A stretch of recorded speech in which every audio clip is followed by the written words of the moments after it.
Welcome, everybody, to the Book of X. I'm your host, Chris, and today we are going to discuss my thoughts on Assassin's Creed Shadows. So, without further ado, let's get right into this one.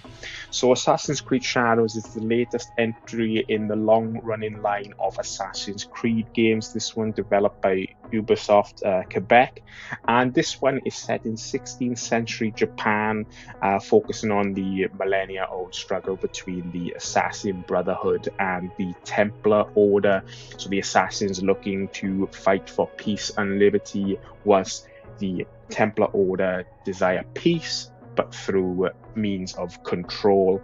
So this game allows you to take a dual perspective approach on the gameplay, following two protagonists. First up, you have Nawe, who is a female shinobi character, and you have Yasuke, who is an African person who comes across via the Portuguese, but then learns the trade of a samurai and Lord Nobunaga. So the two characters have completely different gameplay styles. Nawe is very nimble, quiet, fast combat as a shinobi ninja, whereas Yasuke is a much more powerful but slower character. So he can take people out with a lot more ease, but is not as nimble, and it has a bit more difficulty in sort of climbing and moving around. From a story standpoint, I should preface this. I'm a massive fan of the Assassin's Creed franchise. It's probably one of my most favorite franchises in all of gaming. So there's certain games in this franchise that rank very highly in my favorite games of all time. When I think of my favorite games in this type of franchise, Origins, the one set in Egypt, is my favorite, and then it's closely followed by the likes of Assassin's Creed Black Flag and the Ezio trilogy. But I'm a fan of all the Assassin's Creed games in various ways, because I think they all have their fantastic elements to tout about. Even the ones that are a little more reviled in the wider community, the likes of Unity, had incredible open world sort of crowd system that we haven't really seen replicated in any game since, and I would like to see that type of thing come back.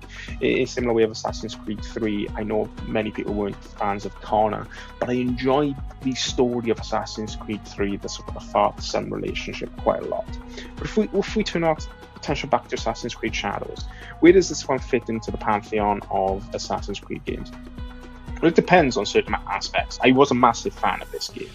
I thought the story started out fantastic. It has one of probably the best opening to Assassin's Creed game, period. It is showing you the dual protagonist role, like the motives of each of the characters are revealed right off the bat.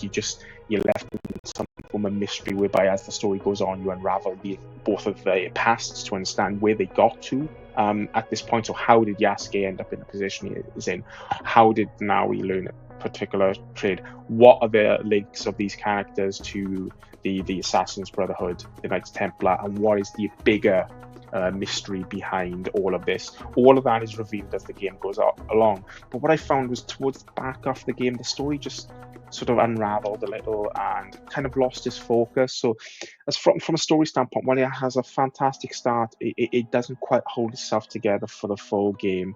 But of course, some people will only come to Assassin's Creed for the world, and that's one thing I can say that Ubisoft have absolutely nailed here, because this is an absolutely stunning open world. Visually, it just does so many things right. So the world itself is nicely populated with beautiful visuals, but the weather system is just unbelievable. The way that the trees blow in the wind, the way that just the vegetation itself blows in the wind. You saw on the screen there, just boxes just breaking, allowing bits to fly everywhere, fruit to fly everywhere. The combat is visceral, with no shortage of blood and dismemberment. And it's probably one of the most fun Assassin's Creed games you'll probably ever play. When you're playing as Nawa, you feel so fast and nimble running across those rooftops, and the way she just cuts through soldiers with a fast using the katana, or there's various weapons you can use in this game, but they all just feel fantastic. And when you walk into a room as Yasuke, you just feel like an absolute tank, just moving from room to room, just caving in skulls left, right, and center. So, and I should say that both of the protagonists in this game are really likable. There's been ups and downs in the past with various protagonists in the Assassin's Creed franchise, but these two characters are ones where right off the bat you are invested. You want to know more about these characters. You want to know their stories, and you want to actually play as them. So that's a great thing right up the gate there. The world itself, then, the way this game works slightly different to previous ones, in that you don't have it. It's the same formula as Origins, Valhalla, and Odyssey, but you no longer have your bird's eye view, so to speak, through a bird companion in this game. The way you discover around in this game is they've introduced a new scout system. So you have a homestead in this game, probably like not quite Sims level homestead, but it's not far off. You can fully customize exactly how you want it to look, where trees go and stuff. People who love base building are going to absolutely love the homestead, and I did enjoy my time doing that. But as you expand the homestead, you have access to scouts. And what you can do is you can send scouts out to identify mission points. So you have a kill board in this game that you have to essentially eliminate targets. And as the game goes along, the kill board expands out and out and out and out and out, so that you've got, by the end of it, probably like 100 targets you've got to murder. But each of those targets you have to find first. So it's not a case of just saying you need to go exactly to this point, so you click on the map. It will suggest that they're in this particular province. They are not far from this particular city. They are near a river. So if you can travel to that place by foot to identify it specifically on the map, or you can use your scout system, as you can see in the corner there. And what you do is you go to the zone and you send a scout there, and that scout will identify as close as possible to where that particular target or that particular objective is, so that you can go there and take that individual out. I really enjoyed the objective board in this one, because as the story was going on, you were fleshing out to and discover that the Templar Order, so to speak, in the center, it's very layered. You've got groups all over Japan that you need to eliminate to get to your goal, to eliminate the rot that exists in this system. And there's a lot of stories of betrayal and deceit in this that keep the story sort of fresh and interesting for the longest part.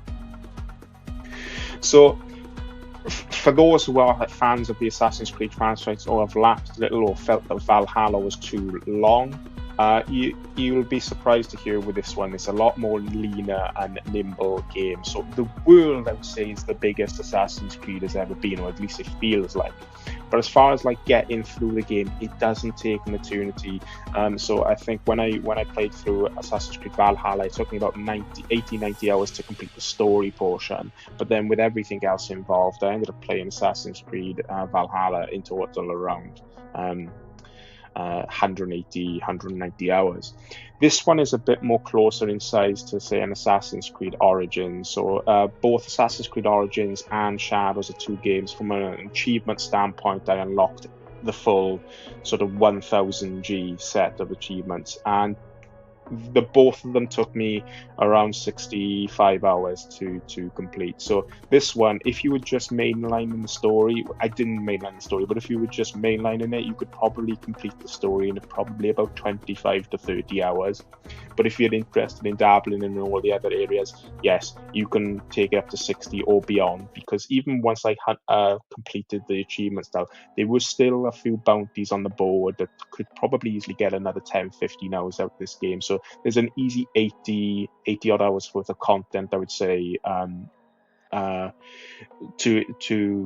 work with in this game. Even more if you just want to just explore for the fun of it without a particular objective in mind.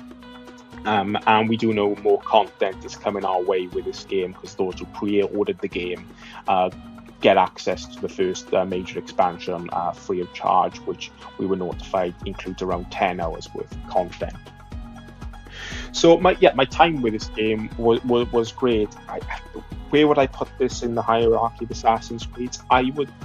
It's certainly in the top half. I would probably put this at, if I had an order on the list, probably around 5th place or so. Like, when it started off, I genuinely thought this may challenge Assassin's Creed Origins for the best game in the series, because it had such a strong start. But sort of by the end of it, it slipped down the ladder a little.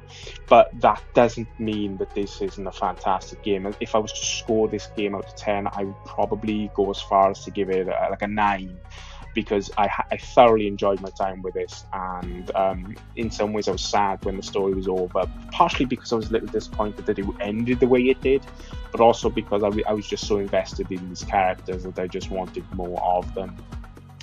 So, that's my thoughts sort of wrapped up with this game today, guys. Please let me know your thoughts in the comments. Is this a game you've played? Did you enjoy it as much as I did? Or where would you put it in the Assassin's Creed franchise as far as your own personal rankings? Please do let me know. But with that, guys, if you like this video, please hit the like button. And if you haven't already, please do subscribe. But on that note, guys, I'm going to check out now. Enjoy the rest of your day, and I will speak to you all again soon. Bye all.